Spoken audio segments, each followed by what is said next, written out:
Fere Pedra. Audiolivres.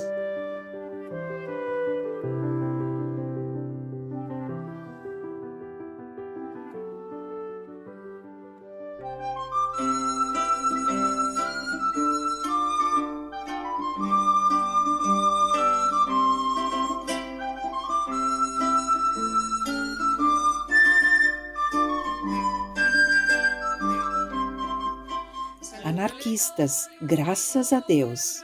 Escrito por Zélia Gattai. Parte 5. Zola, Victor Hugo, Bakunin, Kropotkin e outros. Tendo terminado de folhear a Divina Comédia, sobrava-nos ainda muito tempo pela frente para novas incursões pelo guarda-roupa. Mais uma rodada de ferro quina. Vera e Wanda abriram as portas do armário de par em par, tiraram de dentro uma pilha de livros. Vera foi lendo os nomes dos autores. Quem sabe entre eles havia algum livro novo para nós. Pietro Gori, autor muito nosso conhecido. Seu livro, Reunião de Dramas Anarquistas, verdadeira Bíblia de Dona Angelina, bastante manuseado, sempre com o marcador de página pelo meio. 2 livros de doutrina anarquista, de Bakunin e de Kropotkin. Nery Tanfúcio, poeta humorístico, muito da predileção de Dona Angelina. Ela sabia o volume quase de cor, recitava seus versos espirituosos e críticos a toda hora. Chegara a vez dos prediletos de mamãe e de minhas 2 irmãs, Os Miseráveis e Os Trabalhadores do Mar. Esses 2 volumes estavam gastos de tantas leituras. Mamãe gostava de ler trechos de Os Miseráveis para os filhos e para Maria Negra. Livro verdadeiro e muito instrutivo, dizia. De Émile Zola havia 3 livros, Teresa Racan, Germinal e Acuso. Wanda adorava Teresa Racan. Vera, mais puritana, fazia restrições. Eu, que não sabia ler, gostava era mesmo das ilustrações, pelo impressionante, pelo proibido. Germinal só viria a ler, apaixonadamente, anos mais tarde, livro que me marcou muito. Acuso não nos interessava, não era romance, não era ilustrado. Sabíamos, no entanto, tratar-se de livro muito importante, pois nas reuniões proletárias às quais comparecíamos, o caso Dreyfus, tema de Acuso, era muito lembrado, sobretudo durante a campanha pró-Sacco e Vanzetti. Os oradores faziam comparações entre os 2 casos, citavam Acuso como exemplo do que podia ser feito na luta pela verdade contra a perseguição política e racial. Zola era um ídolo de todos aqueles italianos anarquistas que chegavam a lhe atribuir a nacionalidade italiana devido ao seu sobrenome, que era pronunciado por eles à italiana, Emílio Zola. A mesma tentativa de nacionalização era empregado com Victor Hugo, no pronunciar deles, Hugo. Sono oriundi, diziam. Os segredos da família. Lá no fundo do guarda-roupa encontramos uma velha bolsa de mulher cheia de documentos. Nunca a tínhamos visto antes. Achava-se atrás dos livros que acabavam de sair do esconderijo e de tal forma repleta que não podia ser fechada, os papéis saltando para fora. Wanda levou a bolsa para cima da cama de mamãe, despejou a papelada toda sobre a coberta. Ela e Vera iniciaram a verificação dos documentos, desdobrando-os um a um. Certidões de nascimento dos filhos, recibos do depósito de cachorros, contas já pagas de água e luz, documento de emigração da família Gattai. Wanda se deteve nesse passaporte enorme, do tamanho de meia página de jornal. Ele, sozinho, tomava grande espaço da velha bolsa. Ao alto, bem no centro da folha, sobre uma bandeira verde e vermelha, a bandeira da Itália, a coroa do rei da Itália enfeitava o papel. Wanda iniciou a leitura com grande interesse, em voz baixa. De repente, largou o documento, começou a procurar por outro. Esperava achar ali o correspondente ao da família Gattai, o passaporte da família Dacol, família de mamãe. Não estava lá. Encontrou, depois de muitas buscas, a certidão de nascimento de mamãe. Seu rosto iluminou-se. Minha gente, querem saber da novidade? O nome de mamãe não é Angelina. Ela se chama Ângela Maria. E ainda mais, o nome completo de papai é Giovanni Ernesto Guglielmo. Quem é que sabia disso? Vera e eu ficamos um pouco surpresas com a descoberta. Vera mais do que eu. Mas será possível? Eu acho mais é que você está inventando, duvidou Vera. Deixa eu ver esses papéis aí. Wanda mostrou-lhe em seguida os 2 documentos. Ali estavam os nomes, não havia dúvida. Bastante animada com os tragos tomados, Wanda ainda fez outra descoberta. Se éramos registrados como filhos de Angelina e Ernesto, e essas pessoas não existiam legalmente, nós não havíamos nascido. Eu não me afligi muito com a conclusão de minha irmã, pois sempre ouvia contarem fatos de meu nascimento. Não podia, pois, duvidar da minha filiação. Quanto a certidões e comprovantes, legais ou ilegais, eu nada entendia do assunto, esses detalhes não me perturbavam.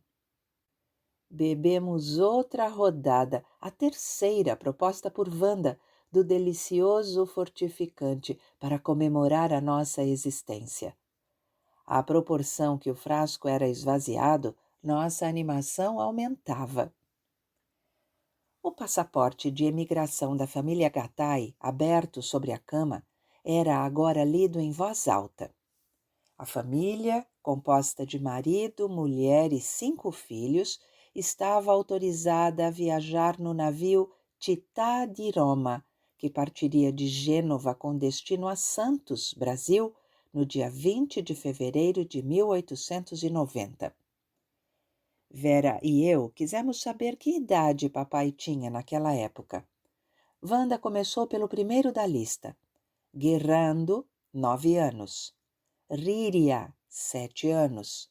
Giovanni Ernesto Guglielmo, 5 anos. Aurélio, 3 anos. E Iena, 9 meses de idade. Vera admirou-se novamente. Não sabia ter uma tia com o nome de Fera. Por onde andaria ela? Wanda respondeu-lhe rindo que a tia estava com os anjinhos. Sabíamos da existência de tia Rina. Aliás, sabíamos que ela já tinha morrido. E essa agora, uma tia chamada Iena? A mim, o que mais surpreendeu não foi a descoberta de uma tia nova com nome de bicho, e sim o fato de não estarem na lista de passageiros os nomes de tia Dina e de tio Remo, irmãos mais moços de papai. Wanda sabia das coisas e explicou-me que ambos haviam nascido no Brasil. Eram nossos tios brasileiros. Àquela altura dos acontecimentos, as marcas do álcool já se faziam presentes, estampadas no rosto de Vera. 2 rodas vermelhas circundavam seus olhos e parte do rosto. Isto sempre lhe acontecia ao tomar vinho ou outra bebida alcoólica qualquer. Certamente se tratava de alergia, mas naquela época essa palavra, ou antes, essa doença, não era conhecida. Em casa pilheriávamos, dizendo em dialeto vêneto que aquela era a marca dei ciucchettoni, ou seja, dos bêbados. Ainda bem que Ângela Maria e Giovanni ainda demoram a chegar, exclamou Wanda às gargalhadas. Gargalhada de ciucchettona, ao verificar o rosto esfogueado da irmã. Iam descobrir logo que caímos na farra às custas da cachaça de mamãe quando batessem os olhos na cara de palhaço de Vera. Rimos de perder o fôlego, e até Vera, de pouco humor em relação a brincadeiras com ela, riu, mostrou que também tinha espírito. Dona Ângela e Guglielmo voltam tarde hoje, graças a Deus. Vão acabar com a polenta de tia Margarida. Novas gargalhadas festejaram a estreia dos novos nomes a serem aplicados aos pais daí por diante. Não há dois sem três. Ao regressar do Brás naquela noite, mamãe continuava na dúvida cruel. Confabulara a tarde toda com a irmã, sem contudo chegarem a uma conclusão, se era ou se não era. A única coisa de positivo que trouxera fora um ramo de losna, dado por tia Margarida para uma última experiência. Se Maria Negra não sarasse com o chá de losna, então podia tomar outras providências. Que santo remédio a losna! Tia Margarida não acreditava noutro para seus males. Barato, não lhe custava nada, e eficiente. Curava-lhe as indisposições de estômago e fígado. O arbusto, plantado numa lata de banha vazia junto à porta da cozinha, no corredor externo, bastava esticar a mão e apanhar umas folhinhas. O resultado era tiro e queda, tomar o chá e a dor passar. Não importava ser amargo como o fel, até já se habituara a ele, ao seu horrível paladar. Em compensação, a erva cidreira, a malva cheirosa, a camomila, a erva doce e o alecrim, também cultivados em latas, davam chás deliciosos e de efeitos positivos, cada qual em sua especialidade. Chegando em casa, mamãe dirigiu-se diretamente à cozinha. Precisava preparar a tisana o quanto antes. Maria Negra devia tomá-la antes de dormir. Ela comeu alguma coisa? Perguntou a Wanda. Tomou um prato de sopa, deitada mesmo. E não vomitou? Quem sabe já não estava boa? Mamãe nem podia acreditar. O fogão estava apagado, as brasas transformadas em bolotas de cinza branca. Serviu-se de pequena espiriteira, sempre à mão para casos de emergência. Chamou Wanda, pediu-lhe que fosse levar o chá à moça. Se eu for levar, ela vai me sair com um quente e outro fervendo. Você sabe como ela é malcriada comigo. Com você é diferente. A filha recusou-se violentamente a incomodar a moça. Um verdadeiro absurdo acordá-la para impingir-lhe uma peste daquelas. Vai vomitar as tripas, devolver toda a sopa que tomou. Tenha paciência, mãe, mas eu sou contra. Tia Margarida havia aconselhado e ela também era de opinião que deviam fazer a experiência. Já que Wanda se obstinava a não obedecê-la, ela mesma iria. Arriscaria levar desaforos pelas fuças. Paciência. Dirigia-se para o quarto da empregada levando a xícara quando a filha mais uma vez interveio. Não vai adiantar nada, mamãe. Deixa a moça dormir sossegada. Como não vai adiantar nada? O que é que você sabe? Você sabe alguma coisa? Até então não se atrevera a interrogar a filha. Acanhava-se de perguntar-lhe sobre um assunto tão delicado. Mas Wanda agora vinha espontaneamente lhe garantir com tanta certeza que o chá não ia adiantar nada. A moça desconfiava, mas não queria envolver-se. Sabia apenas, mas não disse à mãe, que Maria Negra continuava a visitar a casa da velha em companhia do namorado, mesmo sem chuvas nem temporais. Posso entrar, Maria? Uma voz apagada, suave, respondeu. Entre, dona Angelina. Olha aqui, um chazinho de losna para você. Ele é amargo, mas vai te deixar boa. Margarida toma sempre, e ai dela se não tivesse esse santo remédio. Foi ela quem te mandou. Tome. Deixe aí em cima, dona Angelina. Eu tomo já. A patroa estava encantada e surpresa com as boas maneiras da empregada. Tão educada, tão delicada. irreconhecível. Deixou a xícara sobre o criado mudo ao lado da cama estreita. Eu volto daqui a pouco. Veja, ainda nem tirei o chapéu, riu dela mesma. Muito obrigada, dona Angelina. Ao voltar, minutos depois, para apanhar a xícara, deu-se conta de que o seu conteúdo havia sido despejado no urinol. Havia respingos no chão. Não reclamou, fez de conta que não viu. A observação da filha não lhe saía da cabeça. Wanda devia estar ocultando o que sabia. Não adiantava insistir. Puxara ao pai.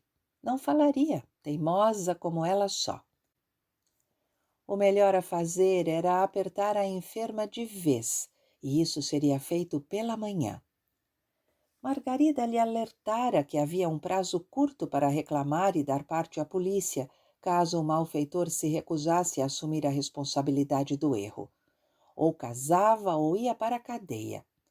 Afinal de contas, Maria Negra ainda era menor, não completara 21 anos. Logo cedo faria o interrogatório. Estava decidida. Pela manhã, enquanto papai lia o jornal, mamãe dirigiu-se ao quarto da empregada, disposta a tirar tudo a limpo de uma vez por todas. Entrou direta no assunto. Você sabia, Maria, que quando um rapaz faz mal a uma moça, ela tem o prazo de 20 dias para reclamar? Recitara de um fôlego a frase escolhida e decorada desde a véspera. Recebeu como resposta apenas pranto e soluços, nenhuma palavra. Maria Negra acabava de confirmar suas suspeitas. Foi o Luiz da farmácia. Dona Angelina indagava o óbvio, talvez para aproveitar a maré mansa da empregada que lhe permitia perguntas. Sempre chorando, Maria confirmou com a cabeça. Vou falar com o Ernesto. A gente dá um jeito nisso. Hoje mesmo vamos chamar o moço aqui. Não se aflija mais. Tudo vai dar certo. Saiu do quarto, ainda abalada com a dura certeza. Papai, que até então lia debruçado sobre o jornal, levantara-se de repente, chamando-a aflito. Angelina, veja só que desgraça! Mamãe espichou o olho para a fotografia do jornal indicada pelo marido, leu a manchete. Trucidados por ladrões, os donos do restaurante Qualia, no alto da serra. Mais abaixo, as suspeitas recaem sobre um ex-garçom. Lá estavam eles, os coitadinhos, estirados no chão, mergulhados em poças de sangue. Mais abaixo, a fotografia do casal ao chegar ao Brasil. Atônita, mamãe recorreu ao vasto estoque de exclamações piedosas. Oh, Dio mio! Mamma mia! Madonna mia Santíssima! Que coisa mais horrível! Quanto banditismo neste mundo! Papai estava pálido como jamais o vira. Estivera havia 2 dias no restaurante com as vítimas. Passara lá em companhia de Guilherme Jorge e outros a caminho de Santos. Na ida, como sempre faziam, pararam no Qualia para tomar alguma coisa e encomendar o jantar para a volta. Que preparassem umas coisinhas, lá estariam às 8 horas mais ou menos. A senhora Qualia, cordial como sempre, te penso io. Saíra direta para o galinheiro, escolheria uns franguinhos no ponto para aqueles glutões. Na volta, a neblina os pegara na raiz da serra. Subiram com grande dificuldade aquelas curvas íngremes, beirando precipícios, lentamente, parando muitas vezes, não enxergando um palmo adiante do nariz, arriscando a vida. Cheios de fome, chegaram ao restaurante já bastante tarde. Uma grande decepção os aguardava. O restaurante fechado, as luzes apagadas, tudo no mais completo silêncio. Bateram palmas, chamaram, subiram ao terraço e bateram na porta. Nenhuma resposta. Estranharam. Não era hábito dos Qualia encerrarem o expediente àquela hora. além de tudo sabendo que os fregueses cedo ou tarde chegariam para jantar. Essa não era a primeira vez que acontecia chegarem fora de hora. Papai ainda rodeou a casa, tropeçando no escuro, chamando pelos donos do restaurante. Nada. Por fim desistiram. Agora estava tudo explicado. Papai refletia enquanto contava o sucedido. Isso mesmo, não havia dúvida. No domingo, às 11 horas, quando passaram por lá, o crime já havia sido praticado. Talvez os ladrões ainda estivessem dentro da casa. Os corpos das vítimas caídos no chão, quem sabe, ainda com vida. Horrorizada, mamãe ouvia as considerações do marido. E se ele tivesse sido atacado ao dar a volta à casa? Nem queria pensar em semelhante coisa. Somente naquele instante ela tomava conhecimento dos passos do marido naquele triste domingo. Emburrara, como sempre, ao vê-lo partir em companhia daqueles farristas, os ciúmes corroendo-lhe o coração. No domingo anterior, ele nos havia levado a Santos. Guilherme George levara também sua família. Guilherme George abastado dono de cotonifícios, apareceu pela primeira vez na oficina de seu Ernesto logo que ela começou a funcionar, quando o telhado que cobria o barracão era ainda de zinco e onde apenas ele labutava, sem bigorna nem malho, tendo apenas como material de trabalho uma pequena caixa de ferramentas, muita saúde, braços fortes e enorme vontade de vencer na vida. No início, Guilherme George apareceu como simples cliente, depois tornou-se amigo. Temperamental, estourado, não dizia duas palavras sem encaixar uma blasfêmia pelo meio, mas com rasgos de generosidade, um homem bom. Encontrou no mecânico o companheiro ideal para acompanhá-lo em suas viagens, equilibrado, calmo, agradável e eficiente. Com o Gatai ao lado, não havia perigo de pernoitar na estrada com o carro enguiçado. Primeiro contato com o mar. Quando Guilherme George chegou naquele começo de manhã, o carro repleto, a família toda participaria do passeio. Nós já estávamos instalados no nosso automóvel. A excitação entre a criançada era enorme. Aquela seria a nossa primeira viagem a Santos. Nunca tínhamos visto o mar. O automóvel de papai era grande e bonito, capota de arriar, e além dos bancos normais, tinha 2 banquinhos.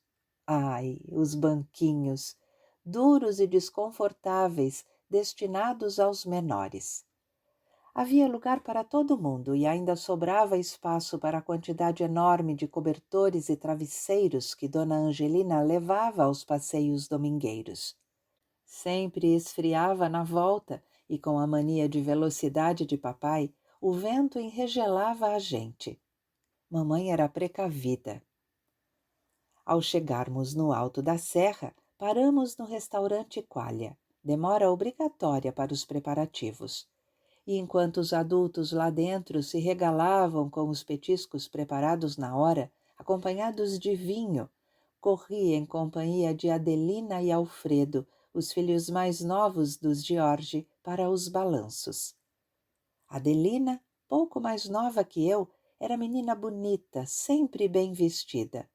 Usava luvas e isso me encantava. A caçula da casa, mimada pelas irmãs mais velhas, Amélia e Brasilina, e pelos pais. Brincamos muito nas gangorras e nos balanços, corremos atrás de uns patos brancos. Tito ficou de camaradagem com Alfredo e César.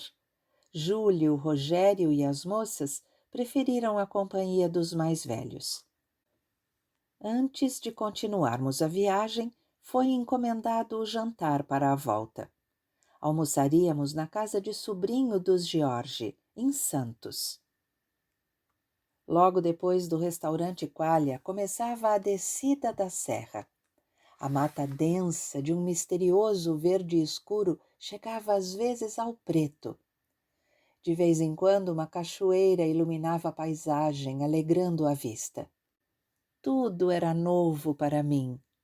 Na tabuleta, à beira da estrada, uma caveira pintada e a indicação que meus irmãos leram animados: Curva da Morte a 500 metros.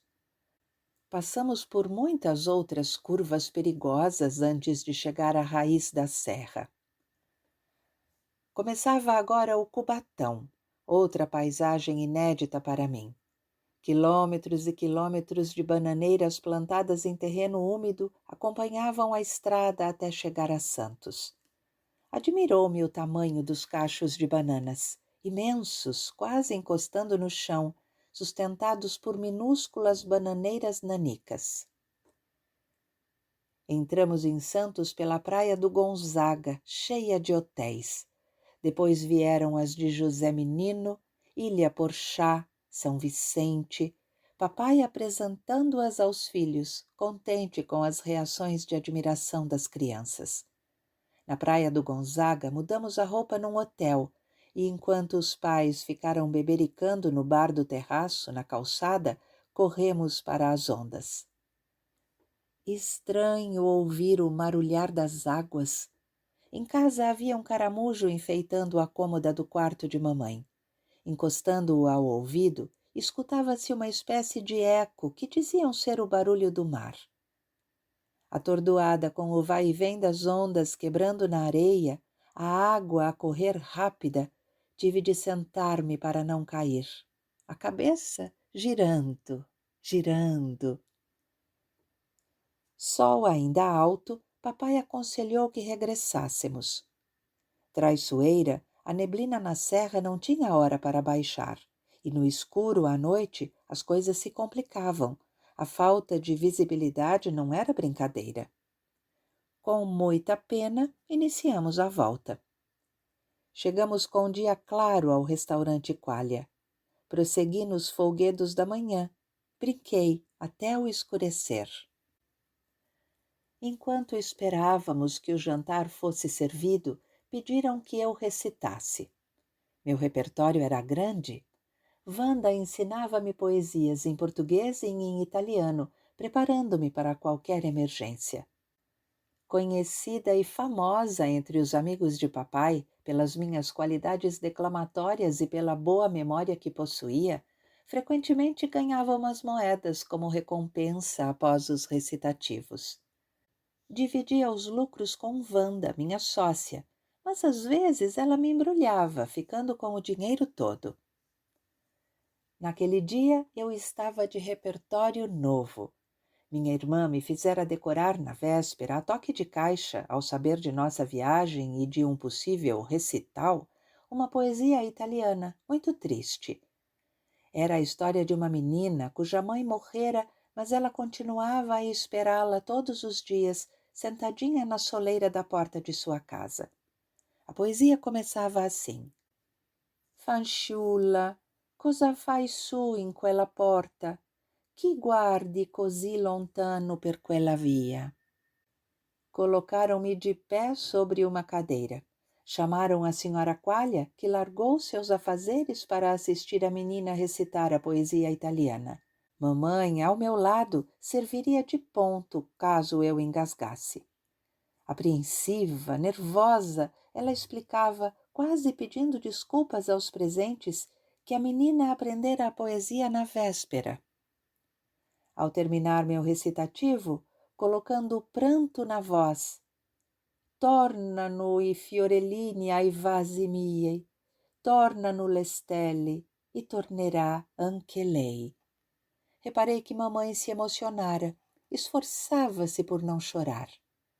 A senhora Qualia devia ser também muito emotiva, pois de seus olhos marejavam lágrimas.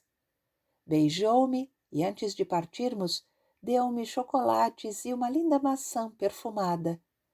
Seu George meteu a mão na algibeira, puxou uma libra esterlina e me ofereceu. Desta vez, Wanda não tirou seu quinhão. A moeda de ouro foi trocada num banco por 20.000 réis, o bastante para comprar uma boneca Lense, ruiva, lindíssima, que recebeu o nome de Carlota, a boneca da minha infância. Trucidados. Havia pouco mais de uma semana eu brilhara lá no Qualia, recebendo carinhos da pobre mulher tão cheia de vida, tão gentil. Agora a via na foto do jornal, morta. Vera, que saíra logo cedo para a rua, entrou de repente. Perplexa ao ver o movimento na sala, rostos contrafeitos, comentários. Por que fora sair? Acontecera algo na sua ausência. O que teria sido? Tive pena de Vera. Perdera o melhor, a emocionante narrativa de papai sobre a noite do trágico domingo. Sem dizer palavra, cutucando o braço da irmã, Wanda apontou com o dedo o jornal aberto sobre a mesa. Com sofreguidão, Vera mergulhou no noticiário. Ao terminar a leitura, com sua voz forte, exclamou: Trucidados, hein? Talvez por estar tão chocada, ao ouvir o vozeirão da filha, a mamãe desatou a rir e nós a acompanhamos. O assunto Maria Negra passara para segundo plano. Mamãe não desejava de jeito nenhum sobrecarregar o marido com mais um problema. Aguardaria até o dia seguinte, quando o ambiente se desanuviasse um pouco. Havia tempo de sobra para tomarem as providências necessárias. Todos voltaram aos seus afazeres quando, de repente, mamãe foi assaltada pela superstição corrente e universal. Não há dois sem três. O que acontecerá ainda, meu Deus do céu? Não foi preciso martirizar-se por muito tempo. Por volta de meio-dia, bateram palmas no portão. Mamãe espiou pela janela da sala de jantar. Moça! Era um homem avisando. Seu cachorro foi atropelado. Saímos todos correndo. Lá estava Phlox, estendido no meio da rua, ensanguentado, morto. Um carro passara sobre sua cabeça quando procurava fugir dos laçadores da carrocinha de cachorro. Reflexões sobre o sofrimento. Quanta confusão de sentimentos, que mal-estar naquela terça-feira. Não conseguia livrar-me da angústia a me sufocar. Muito cedo eu aprendera na própria carne que nem tudo na vida é riso e que muitas coisas más existem no mundo a nos fazer sofrer, todas elas detestáveis: ciúmes, remorsos, saudades, injustiças, humilhação, ódio, raiva. Inaugurei a série chorando magoada por achar que mamãe não gostava de mim. Deixara-me em casa, levando Hilda de Dona Regina em meu lugar ao cinema. A causa de minha mágoa era dupla: ciúme e injustiça. De outra vez foi o tormento do remorso, ao permitir que meu primo Cláudio fosse responsabilizado pelo desastre com o disco de mamãe, o da serenata de Schubert. Naquela noite, encolhida na cama, ao ouvir a confissão do inocente, sofri muito, muito mesmo. Depois restou a morrinha do remorso a me maltratar. Ainda na última segunda-feira, ao regressar do Brás, mamãe dissera que Cláudio, proibido pela mãe, não voltaria tão cedo à nossa casa. Ainda uma vez a sensação ruim de remorso a me cutucar. Chorei muito quando Zina morreu. Sofri. Não a vi morta e creio que por isso mesmo não pude realizar, dar-me conta do que significava exatamente a morte. Restou-me a tristeza e a saudade.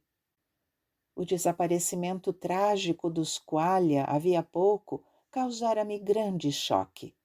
Senti ainda na boca o gosto da deliciosa maçã que a senhora Qualia me oferecera. Tive ódio do assassino. Pensei em vingança, em punições terríveis para o criminoso quando o apanhassem. Remoí tanto essa ideia de vingança que, em vez de me aliviar, atormentei-me ainda mais. Ajoelhada agora ao lado de Phlox, morto no meio da rua, experimentei a dor maior, a dor da impotência diante da morte. Meu cão estava ali e já não existia. Em torno juntavam-se curiosos. Alguns paravam rapidamente, olhavam e seguiam seu caminho na maior indiferença. Nada demais havia acontecido. Eu chorava, consumida de tristeza, quando ouvi o comentário de um homem apressado. Não foi nada, não. É um vira-lata que morreu atropelado. Piccolina. Sem Flox, me senti desamparada. Faltava-me a companhia de um animal de estimação. Tínhamos o 01, mas a esse quase nunca me apeguei, cachorro mais bobo. Quase me afeiçoei a uma cadelinha de raça maltesa, mas ela demorou pouco em nossa casa. O animalzinho fora encontrado vagando pelas ruas, sem rumo certo, uma orelha enorme e inflamada, contrastando com seu corpo pequeno. A ferida aberta purgava. Dado seu tamanho, a princípio pensamos tratar-se de um filhote. Como de hábito, mamãe se encheu de pena e a recolheu. Gente sem coração, abandonar na rua um bicho nesse estado. Cadelinha linda, de pelos lisos e sedosos, bege, quase rosa, parecia de brinquedo. Depois de examinar bem a ferida, Dona Angelina deliberou. Vou salvar essa pobrezinha. O mau cheiro exalado pela chaga não permitiu que o animal fosse levado para dentro de casa. Ficou isolado no galinheiro, um caixote forrado de trapos velhos lhe servindo de casa. Depois de estudar várias bulas de pomadas, mamãe acabou optando pela pomada de São Lázaro, declarando: especial para o caso dela. Tratada como manda o figurino, a cadela começou a melhorar a olhos vistos.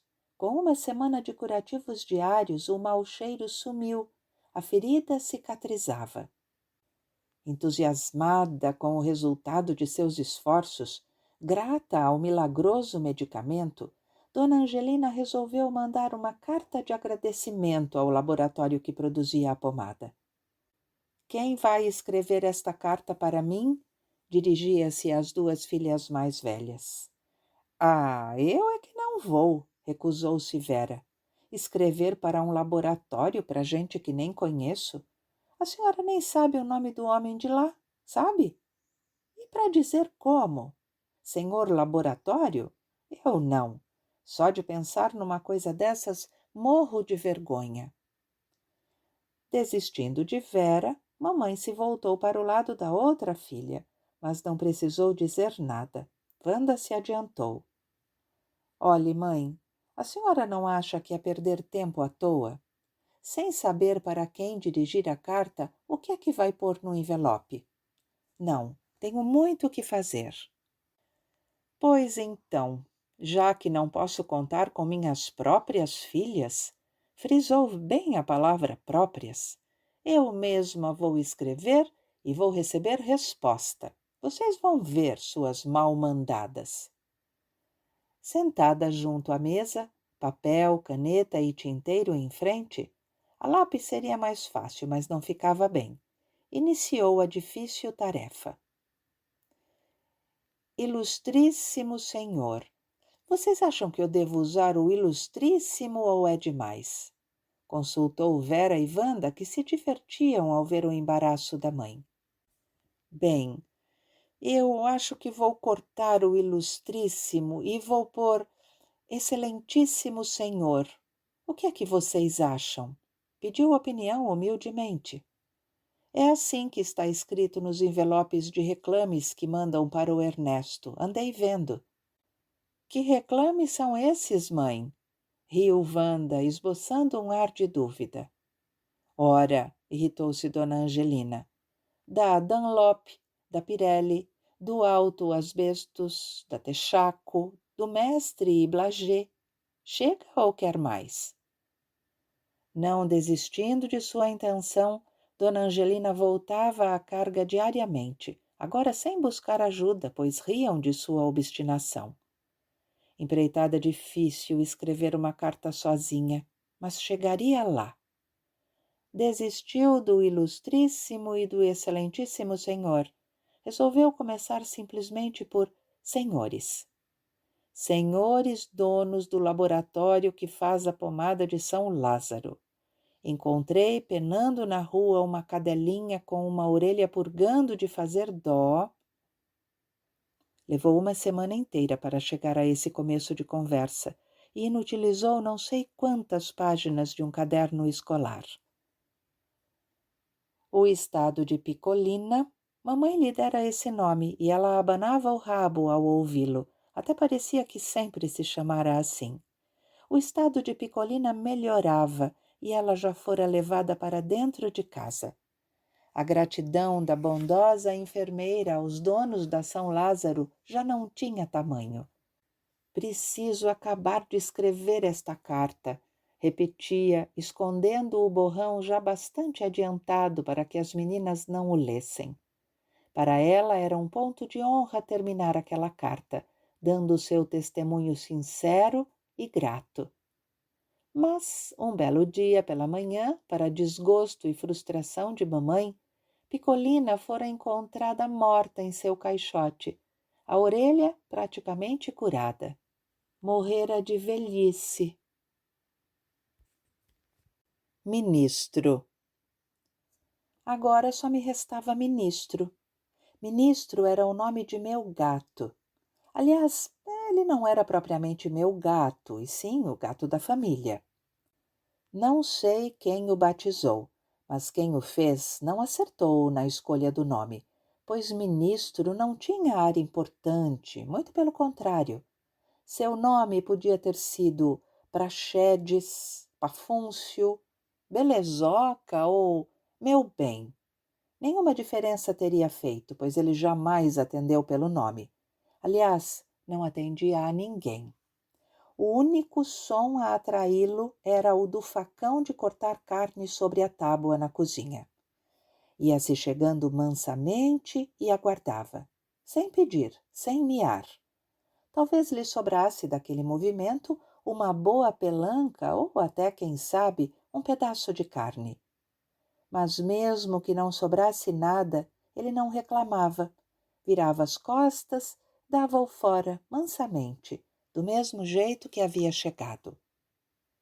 Ministro era um gato magro e alto, amarelo malhado, mais para feio do que para bonito. Eu o considerava a única pessoa livre de nossa casa, não respeitando leis nem horários, não obedecendo a ninguém, dono de seu nariz. Não tinha hora para dormir nem para acordar. Dormia onde e quando melhor lhe apetecia.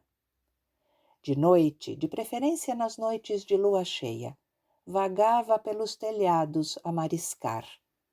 Ouvia-se então seu brado de ataque, um miado longo e doloroso a preceder o embate. Devia ser bom na queda, pois o bairro andava minado de gatinhos amarelos. Às vezes voltava pela manhã, todo rebentado, mas satisfeito. Eu creio que voltava satisfeito, pois lavava-se todinho, lambendo a pata e passando-a pelo corpo. Aliás, ele usava a pata somente nos lugares onde sua língua não podia alcançar, como atrás das orelhas, por exemplo. Um gato sério. A única brincadeira que Ministro se permitia, às vezes, era de esticar discretamente a pata, tentando alcançar o novelo de lã do crochê de mamãe, quando por acaso caía ao chão rolando para o seu lado. E só. Para não dizer que nunca lhe aconteceu nada demais, uma vez aconteceu. Certa noite, ao tentar caçar pombinhos num quintal da vizinhança, levou um tiro de sal que o atingiu na cauda. Apareceu sangrando e passou muitos dias com o rabo besuntado de pomada, enfaixado e manchado de tintura de iodo dos curativos diários feitos por Dona Angelina. Nem sei por que não falei antes em Ministro, tendo sido ele um personagem com que privei durante toda a minha infância. Sua presença era quase neutra, mas inegavelmente fazia parte do decor da casa. Creio que ao nascer já o encontrei à minha espera. Viveu anos e anos em nossa companhia, sem nos dar tristezas nem alegrias, mas completando o todo de nossa vida familiar. Hoje, passados tantos anos, eu o recordo com carinho e com saudade. Saudade de meu gato, que aliás não era propriamente meu, mas sim de minha família. E seria ele realmente da família? Adeus, Maria Negra. A casa se movimentava em função do próximo casamento de Maria Negra. Não fora difícil fazer o acerto com Luís, o sedutor. O pobre tremia que nem vara verde ao ser chamado às falas por papai. Não tentou fugir à responsabilidade, estava disposto a reparar o mal. Seu ordenado era pequeno, mas teria um lugar para morar. Sua mãe, viúva, tomava conta de uma chácara na Avenida Rebouças, onde viviam, e onde comem dois, comem três. A alegria voltou a sorrir nos lábios de Maria Negra, e até o mal-estar da gravidez melhorou bastante. Na loja dos Irmãos Três de seu Salim, na impossibilidade de registrar o nome de sua casa comercial com o nome de um dos mais famosos magazines de tecidos de São Paulo, Casa dos Três Irmãos, seu Salim invertera a ordem das palavras. Na loja dos Irmãos Três, Dona Angelina comprou uma peça de cretone, algumas toalhas de banho e outras de rosto. Ela mesma cortou o cretone e embainhou os lençóis à máquina. Fez as fronhas. Não ia deixar a moça sair de casa com uma mão na frente e outra atrás. De repente, me dei conta de que tudo estava errado. Qual o motivo do meu entusiasmo? Não refletira sobre o assunto. Com o casamento, dentro de alguns dias, Maria Negra nos deixaria, iria embora. Eu devia estar triste, não alegre. Nas vésperas da cerimônia, mamãe tomou a última providência. Foi ao armazém de seu Henrique Nani e fez um grande sortimento de mantimentos. Pelo menos nos primeiros tempos, Maria Negra não passaria necessidades. Todos incorporados, a noiva, a mamãe e as 3 filhas, fomos levar o enxoval e os alimentos para a nova residência de Maria Negra. À última hora, mamãe pediu ajuda aos meninos, pois havia coisas demais a carregar e automóveis não desciam a Avenida Rebouças. Andamos uma boa meia hora por trancos e barrancos antes de chegar ao nosso destino. A velha futura sogra de Maria Negra tinha ar doentio, aspecto de mulher sofrida. A chácara era toda plantada de árvores frutíferas, predominando as laranjeiras e os pessegueiros. Mamãe verificava tudo com atenção. Encantou-se com a horta de couves e chicórias. Havia também muito pé de mandioca. Luís, ao falar com papai, chamara a atenção para a fartura de mandioca que lhes garantia parte da alimentação. Achei engraçada, um tanto pernóstica a maneira como ele se referiu a um frangozinho de vez em quando. Casa miserável, uma tapera, 2 quartinhos acanhados, cozinha caindo aos pedaços e a privada fora, lá longe. Mamãe fazia tanta careta ao constatar aquela miséria, não conseguia disfarçar. Cochichou para a Wanda ao ficarem um momento a sós. Coitada da Maria, com tanta prosa, agora é que ela vai conhecer o que é bom. Casa vazia. Que tristeza, que desolação, que casa mais vazia. Maria Negra partira e nos deixara a todos órfãos de sua presença enérgica e carinhosa.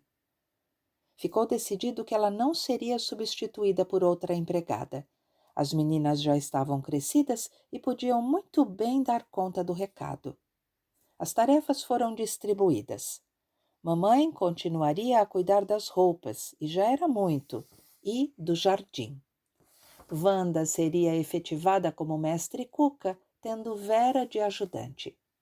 Ambas cuidariam de todos os serviços da casa, e eu também entrei na dança. Auxiliaria nos trabalhos leves. Fui encarregada de arrumar a sala de jantar pela manhã, arrumar a mesa do almoço. Tito arrumaria a do jantar. Faria as compras no armazém de seu Henrique, 1000 vezes por dia para cima e para baixo, pois em lugar de comprar tudo de uma vez, iam se lembrando aos poucos. Repetiram um ditado que me fazia morrer de ódio. Serviço de criança é pouco, mas quem não aproveita é louco. Eu ainda fora encarregada de enxaguar e enxugar os talheres do almoço e do jantar. Não me incumbiram dos pratos e das travessas com medo que eu os quebrasse. Ainda bem. Francamente, não gostei dessas novas obrigações. Detestava, ao contrário de minhas irmãs tão trabalhadeiras, os serviços caseiros. Certamente havia puxado a mamãe. O armazém do seu Henrique. Wanda inventava pratos novos, vivia às voltas com receitas. Eu já andava cansada de tanto ir e vir ao armazém de seu Henrique, embora o ambiente lá fosse agradável, às vezes até divertido. O filho mais velho de seu Henrique, Hugo, jogava futebol no Palestra Itália, e na venda se reuniam, na hora do almoço, fanáticos do rude esporte bretão, para discutirem acaloradamente os jogos passados e os que estavam por ser realizados. Eu não entendia muito de futebol, mas torcia pelo Palestra Itália por 2 motivos: por causa de Hugo e pelo ordenado recebido semanalmente de seu Pistorese, cliente e amigo de papai, que me pagava 400 réis todos os domingos para que eu torcesse para seu time. Num domingo pela manhã, eu brincava de esconde-esconde na rua com umas meninas. Bem escondidinha atrás de um portão velho, ninguém conseguindo me achar, quando de repente, por uma fresta, divisei seu Pistorese passando pelo lado oposto da minha calçada. Não titubeei. Era domingo, dia de receber meu ordenado. Saí do esconderijo e corri para ele. As meninas feito bombas a gritar que haviam me descoberto e eu nem ligando. Parei a marcha de seu Pistorese com a frase indispensável para fazer jus à moeda. Viva o Palestra Itália! Ele riu, satisfeito, meteu a mão no bolso e lá me fui com os 400 réis à confeitaria Bussaco, gastá-los em balas, abandonando a brincadeira. Hugo e eu éramos amigos. Tivera uma paixonite aguda por Wanda antes de seu namoro com Zé Soares. Wanda retribuíra os olhares, lia os bilhetes de amor levados por mim, guardava os presentinhos que o jovem lhe mandava, até o dia em que foram soprar aos seus ouvidos que seu galã andava arrastando as asas a uma pianista de cinema. Sem pensar 2 vezes, a bela traída juntou mimos e bilhetes, escreveu 2 lacônicas linhas numa folha de papel, despachando o inconstante. Lá me fui, saia levantada na frente, servindo de bolsa, os trecos lá dentro, o bilhete azul na mão. Na presença de seu Henrique, que se encontrava na ocasião, de Antônio e de Fúlvio, irmãos de Hugo, despejei a encomenda que trazia dentro da saia sobre um saco aberto de feijão. Bibelôs, cortes de vestidos e outras miudezas misturando-se ao cereal. Terrivelmente encabulado e, sobretudo, triste, Hugo ainda tentou provar sua inocência, mas não foi ouvido. Minha tarefa de correio sem selo, no entanto, não parou aí. Fui portadora tempos depois de missiva de amor e ciúme do inconformado Hugo, ao saber que a ingrata andava de linha com um cara da festa do Calvário. Mão esquerda enfaixada, a carta fora escrita com sangue, sangue de um talho feito à navalha por ele mesmo como prova de amor. As letras rosadas eram quase ilegíveis. Acompanhavam a missiva versos de uma canção composta pelo próprio Hugo, para ser cantada com música de uma valsa muito em voga. Ingrata, eu sempre te amei, nunca pensei na traição. Não adiantou carta de sangue, não adiantou valsa de amor e sofrimento. A obstinada não voltou atrás. Enfrentando papai. Já era quase meio-dia quando Wanda mandou que eu fosse buscar azeitonas no armazém de seu Henrique. Preparava um prato de berinjelas para o almoço, receita nova, especial, dada por Ida Strambi. Sobre as berinjelas, cozidas e amassadas, enfeitando a travessa, seriam distribuídas rodelas de cebola e no meio de cada rodela uma azeitona preta. Em casa havia azeitonas verdes, mas essas não serviam. Não combinava verde com verde, não sobressaía.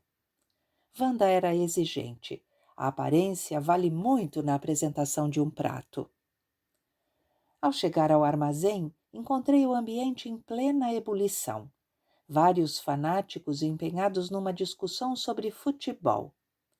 Comentavam a atuação de Friedenreich no último jogo, a maioria louvando o maior goleador de todos os tempos, maravilhoso, absoluto, uns poucos discordando aos gritos. Na esperança de que o bate-boca terminasse em bofetões, instalei-me comodamente sobre uma pilha de sacos de arroz e aguardei sem pressa. A família já almoçava quando regressei com meu pacotinho de azeitonas pretas. Apavorei-me. Papai era estrito em certas coisas. Não admitia, por exemplo, que alguém estivesse ausente nas horas de refeição. Além de levar enorme pito, o faltoso ficava sem comer. Fui recebida com um berro de papai. A senhora não sabe que na hora do almoço deve estar em casa? Quis explicar-lhe, o que nem sei, mas ele não permitiu. Cale a boca. Quando eu falo, não admito respostas. Mas, papai... Cale a boca, já disse. Mas, cale-se. Senti-me invadida por um sentimento de revolta.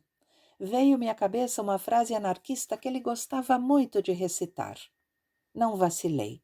Levantei-me da mesa, encostei-me à porta e larguei o verbo com a mesma entonação com que havia aprendido, com o mesmo dedo em riste que ele empregava. Quando la forza e la ragion contrasta, vince la forza, la ragion non basta.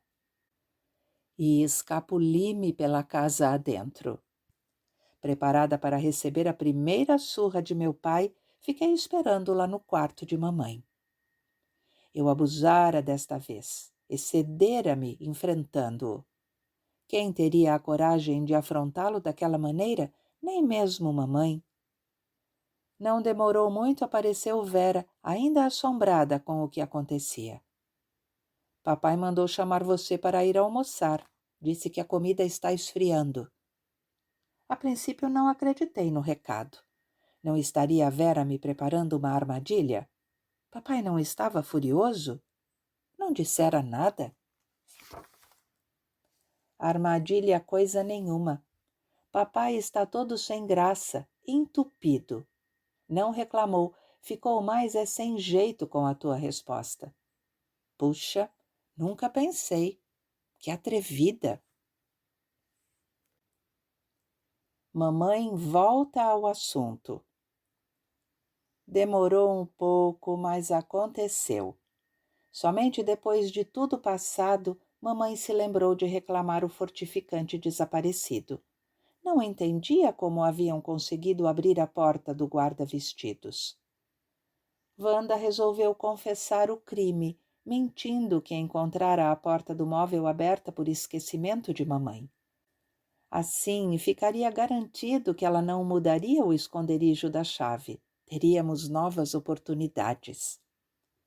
Aproveitei a ocasião para perguntar a papai sobre a tia Iena. Ele andava muito manso comigo depois do incidente. Fazia-me as vontades, parecia querer reabilitar-se. Nos reunimos em volta dele. Gostávamos de ouvi-lo contar histórias e casos. Suas narrativas tinham muita graça, prendiam. Soubemos então que vovô, anarquista convicto, resolvera dar esse nome à filha, visando mais uma afirmação de seus princípios anticlericais. Fora ao cartório, lá em Florença, onde a menina havia nascido e onde a família vivia, para registrá-la. — Que nome quer dar à sua filha? Perguntou o escrivão. — Iena, declarou o rebelde. O homem pensou não ter compreendido. Perguntou novamente. — Qual o nome? — Iena, repetiu o pai da criança, entusiasmado com a reação do tipo. A polêmica desejada estava garantida. O escrivão tentou ainda dissuadi-lo, não se conformando com tão estapafúrdia decisão. — Mas, meu senhor, como pode dar a uma criança inocente o nome de um animal tão repugnante? — Se o Papa pode ser leão, por que minha filha não pode ser hiena? Revidou o velho Gatai, que na época pouco mais tinha que 30 anos de idade. A menina foi registrada com o nome de Iena, e Iena ficou sendo até morrer. A informação de Wanda no dia da esbórnia sobre o destino da tia, entre um trago e outro do fortificante de mamãe, não merecia crédito. Perguntei a papai por seu paradeiro. Por onde andava ela? Mudando o tom de voz, quase em surdina, papai satisfez minha curiosidade. Morreu de fome. Fez uma pausa para concluir. Aqui no Brasil, antes de completar 1 ano de idade.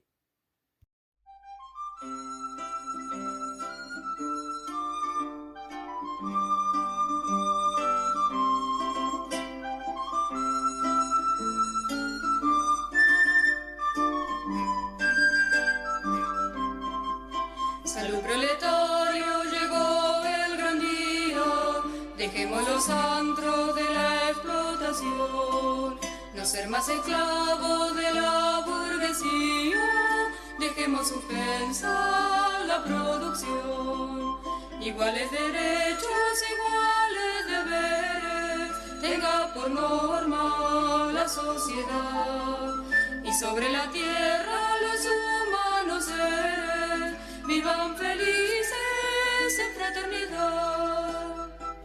Trabajador, no más sufrir, el opresor ha de sucumbir, ha de regar al capital, al grito de revolución social.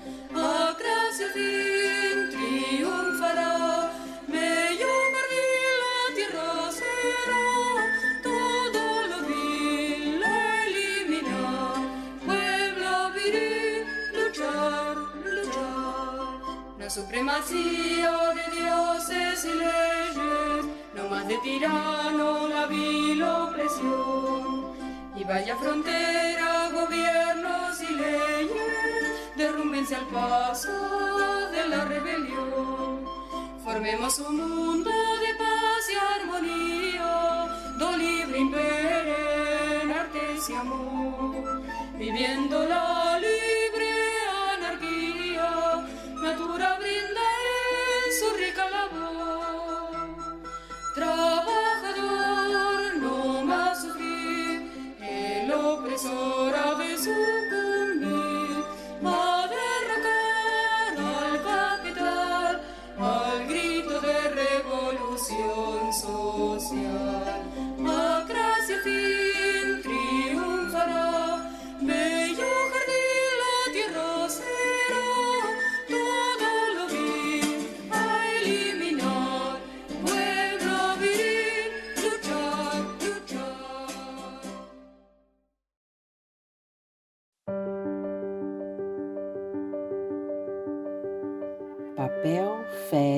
pedra.